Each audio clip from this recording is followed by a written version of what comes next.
Bueno, y a este capítulo lo vamos a llamar Otaola y Ioannis Sánchez. Y es que llama la atención la confluencia de técnicas que se han empleado en estas situaciones y cómo hay cierta coincidencia. Es decir, normalmente la disidencia ha estado en manos de grupos, el grupo este, el grupo aquel, grupos internos, gente desde aquí, etcétera, etcétera.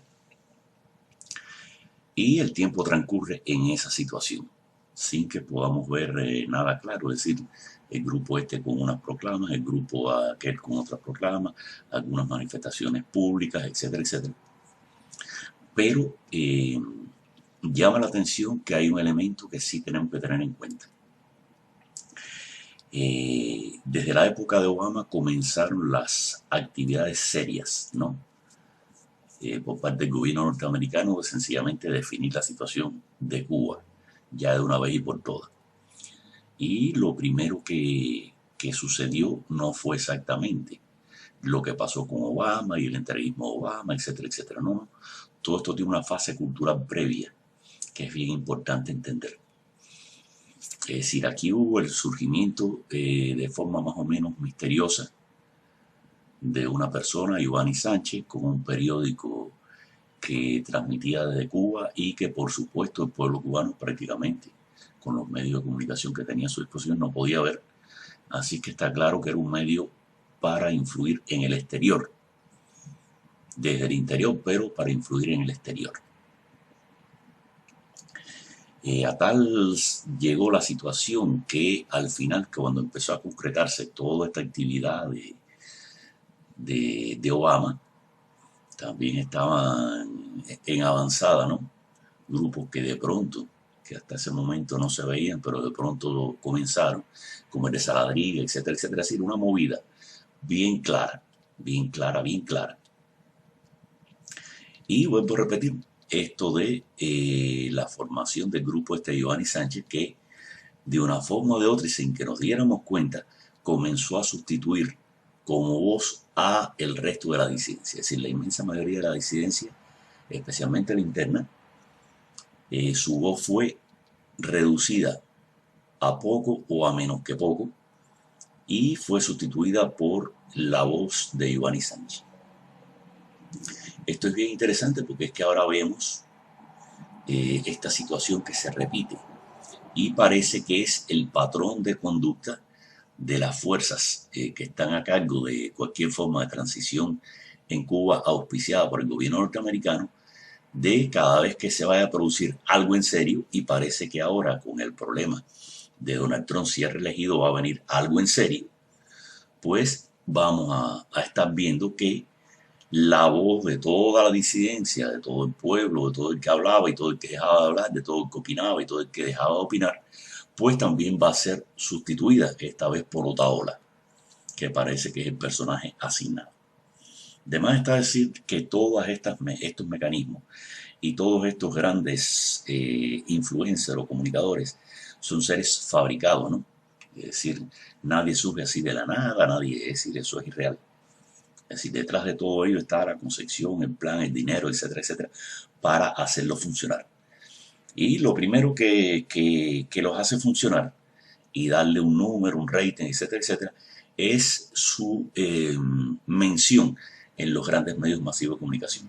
Es decir, cualquier blog que usted abra, etcétera, etcétera, usted lo puede dejar ahí y va a ver que se pudre sin que tenga casi visibilidad. Twitter se ha vuelto otra cosa, realmente. En Twitter sí hay la posibilidad de interactuar directamente con otras personas e invitarlo a los seguimientos mutuos, etcétera, etcétera. Pero está claro que los otros medios, un blog normal, etcétera, etcétera, si no tiene un apoyo real y si no tiene un billete detrás, etcétera, etcétera.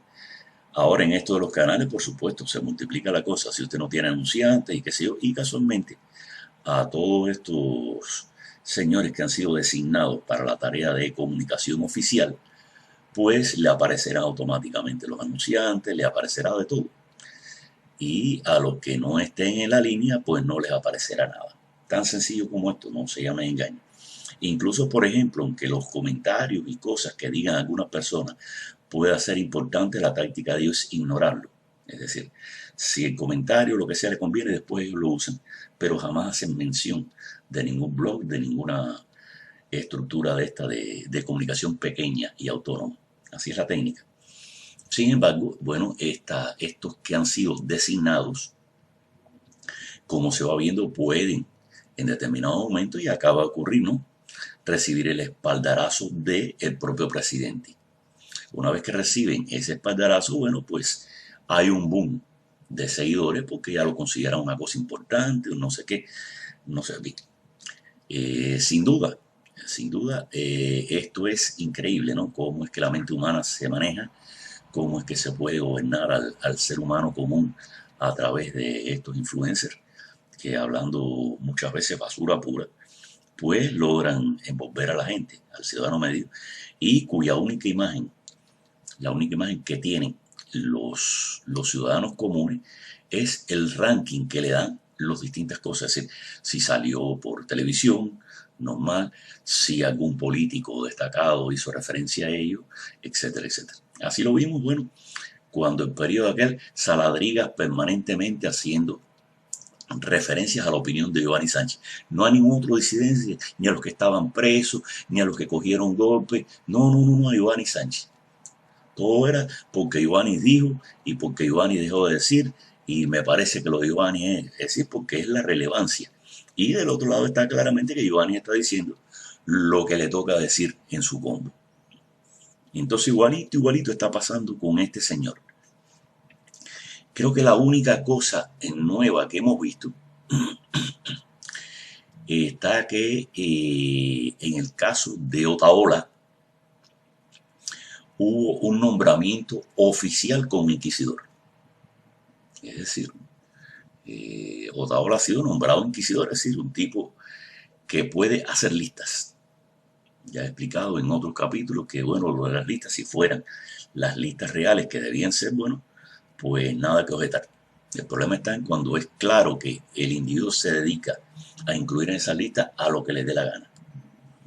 Y a veces, sí, después no solo es el problema que ha sido nombrado inquisidor, sino el envalentonamiento que coge porque se sabe inquisidor o se cree inquisidor, porque realmente la inmensa mayoría de la gente no le cree una papa de estas cosas.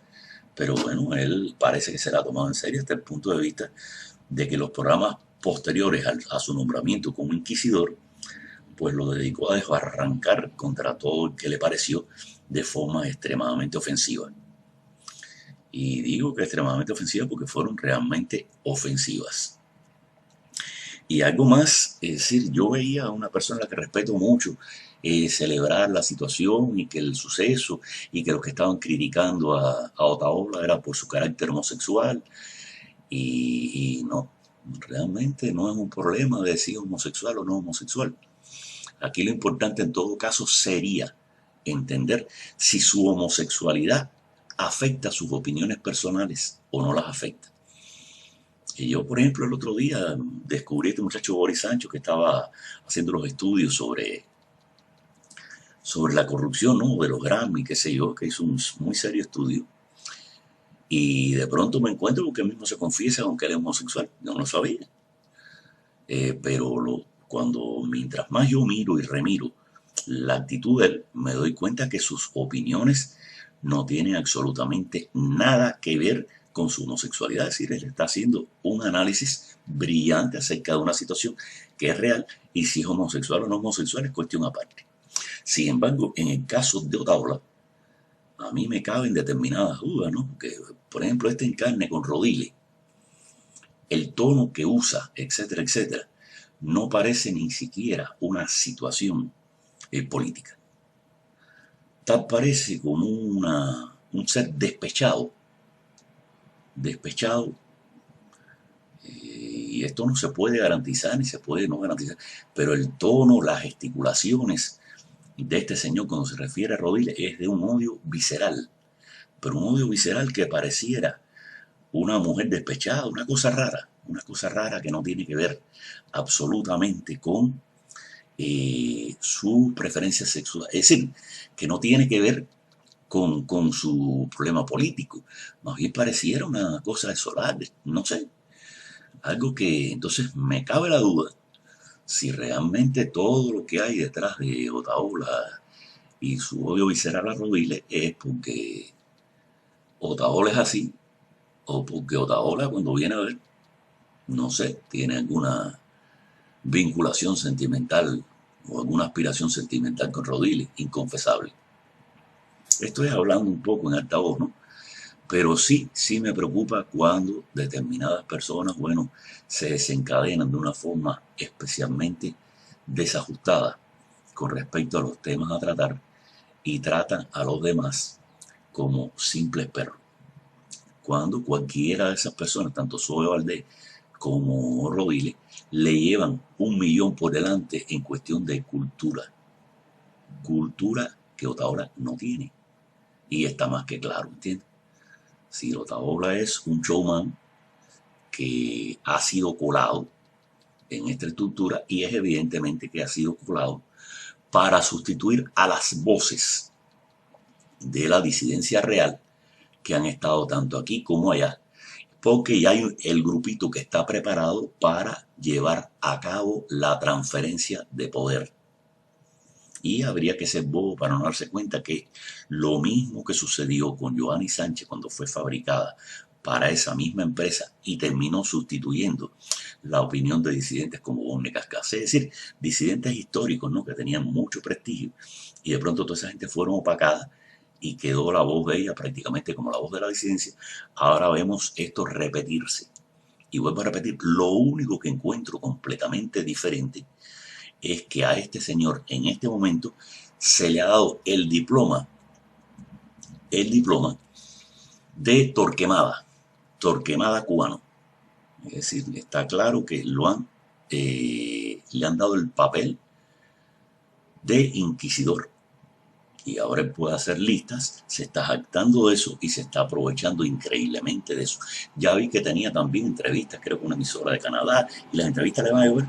Lo importante ahora es mirar cuánto crecen los seguidores, porque después de la entrevista de Donald Trump seguramente se duplicaron, y ahora con todas estas entrevistas políticas pagadas que va a tener, pues se seguirá multiplicando y multiplicando hasta que se convierta en la voz única y universal.